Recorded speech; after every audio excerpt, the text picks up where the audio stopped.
My 600-Pound Life follows severely obese people who are attempting to change their life by getting control of their eating habits and eventually decreasing their weight with the help of gastric bypass surgery. Many people have been inspired by the show over the years, but like with any reality show, things aren't always as they seem, and it appears that things are a lot worse behind the scenes than most of us would imagine. Here are some of the darkest secrets that will blow you away. Dr. Now's Days of Yore. Well, you know that. You knew that from day one. So what are you going to do about it? What nobody is aware of is that Dr. Now, before he got famous with the show My 600-Pound Life, already participated in a documentary about Renee Williams, a morbidly obese woman. Renee weighed 841 pounds when she came to Dr. Now in 2007, after being turned down by several other doctors due to the risk associated with operating on morbidly obese patients. I just need help. All I'm asking for is a chance. Renee stated that she wanted to change her life so that she could care for her daughters and see them graduate from high school. And I used to be scared of not waking up one day, not knowing what was going to happen to my daughters. Dr. Now agreed to help her, but sadly, Renee died just 12 days after the surgery due to cardiac arrest. Dr. Now's son, Jonathan, had chronicled her struggle to change her life and used the material to create a documentary called Half Ton Mum, which aired in the UK and spawned other programs like Half Ton Teen. Jonathan was also an executive producer for My 600-Pound Life until 2016. I understand that my risk is 100% that I am not going to make it if I don't have the surgery. Wicked side of the series. I'm feeling like I've just been sucker punched again. Why didn't this do what it's supposed to do when I'm doing what I'm supposed to do? Many previous cast members have publicly lauded Dr. Now, praising him for his life-saving assistance, but they have nothing pleasant to say about the organization that produces the show. Amber Ratchty from season 1 was one of the first stars to protest the production firm, claiming being mistreated and that the production didn't respect her boundaries. I'm mortified. I really wish this wasn't true. I wish this wasn't my weight.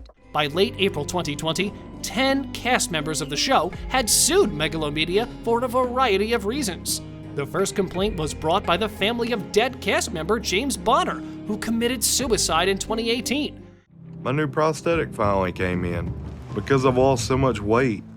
His family accuses the production of grave negligence, alleging that the firm failed to provide Bonner with proper mental health care while filming, despite the fact that he displayed serious signs of depression, as many former cast members have claimed. Megalomania is also accused by Bonner's family of forcing him to film when he was not ready. I'm able to get a smaller one that's easier to use and doesn't cause as many issues. Transformations led to divorces. I mean, I'm a little bit sad because, I like bigger women, so. However, in many cases, their life-changing surgery and weight loss come with an unanticipated change, as many of Dr. Now's patients end up getting divorced. For example, Christina Phillips lost over 500 pounds and a whopping 75% of her body mass after the show. But as her weight dropped, problems between her and her longtime husband and caretaker, Zach, grew. How many nibblers does everybody want? 3 for me, but I don't want a sauce on mine. If she wants something, I go get it because I love her and she asked me to. Christina noticed that her husband struggled to accept her newfound independence and eventually realized that their relationship was beyond repair. It was because the relationship centered on Zach's need to enable her. So was the case of Zullen Whitworth, as she had met her husband on a website called Shopping for Fat Girls. It was clear that he was not on board with her plan to lose weight.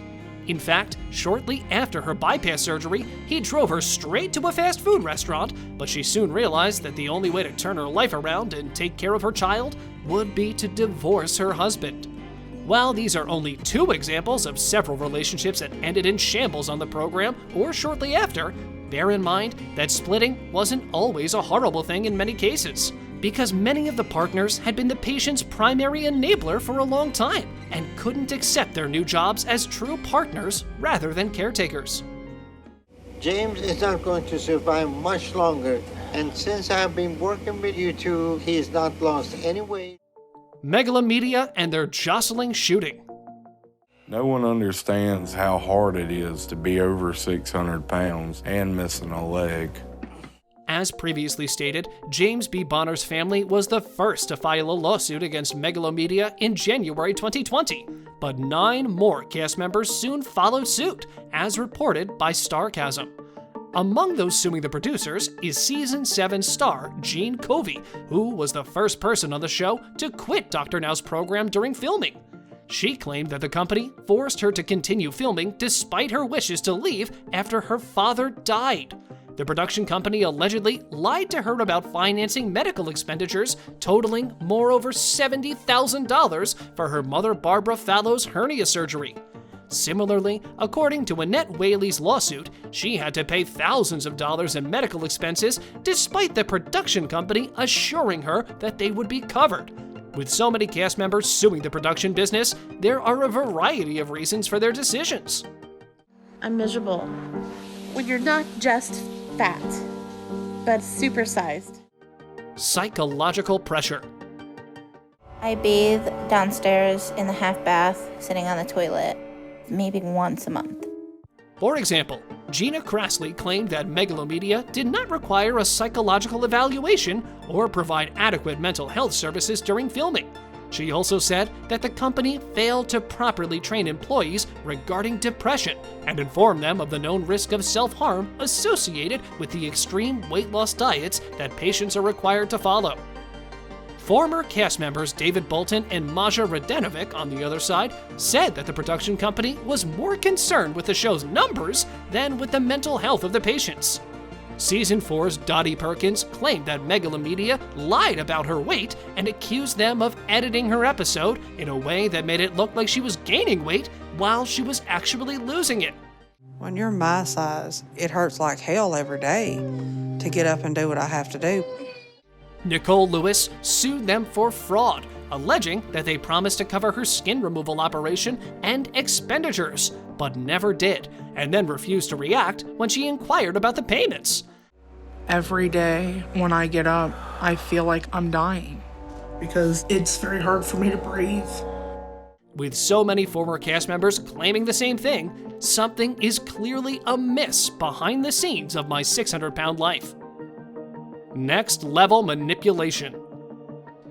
As previously stated, their production company behind My 600-Pound Life is currently facing several lawsuits filed by 10 former cast members, with allegations ranging from fraud to gross negligence, and threatening to withhold payment for surgery if they didn't get the footage they wanted, as Starcasm reported. The most recent person to sue is Alicia Kurgan, who also alleges that the production company did not provide her with adequate mental health counseling. No matter if I fail or if I succeed, I just want to know that you love me and that you're here.